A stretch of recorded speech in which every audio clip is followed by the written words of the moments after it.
ఈరోజు 22A అనే ఒక రూల్ తీసుకొచ్చి ఈ యొక్క జాబితాని తొలగించాలని చెప్పేసి ఈ యొక్క రేవంత్ ప్రభుత్వం ఏదైతే నిర్ణయం తీసుకుందో దాన్ని మేము తీవ్రంగా వ్యతిరేకిస్తూ ఉన్నాం. ఈ యొక్క తెలంగాణలో కాంగ్రెస్ ప్రభుత్వం వచ్చిన తర్వాత ఇచ్చిన హామీలను అమలు చేయకుండా ఏదైతే పేద ప్రజలు గత 20-30 సంవత్సరాలుగా వారు గూడు కట్టుకుని అక్కడ స్థిర నివాసం ఏర్పాటు చేసుకుని వారు నివసిస్తూ ఉన్నారో అటువంటి ప్రజలందరినీ, పేద మధ్య తరగతి ప్రజలందరినీ ఈ యొక్క ప్రభుత్వం ఇబ్బంది పెట్టే ప్రయత్నం జరుగుతూ ఉంది.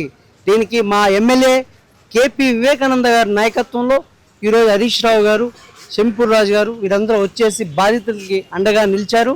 రాబో రోజుల్లో సెప్టెంబర్ 7వ తారీఖు వరకు ఈ యొక్క జాబితాలో నుంచి ఈ యొక్క 220A తీయకపోతే కనుక లక్షలాది మందితో అసెంబ్లీ ముట్టడిస్తామని ఈ సందర్భంగా తెలియజేస్తూ ఈ యొక్క బాధితులకు మేము ఎప్పుడు అండగా ఉంటామని ఈ సందర్భంగా తెలియజేస్తాం.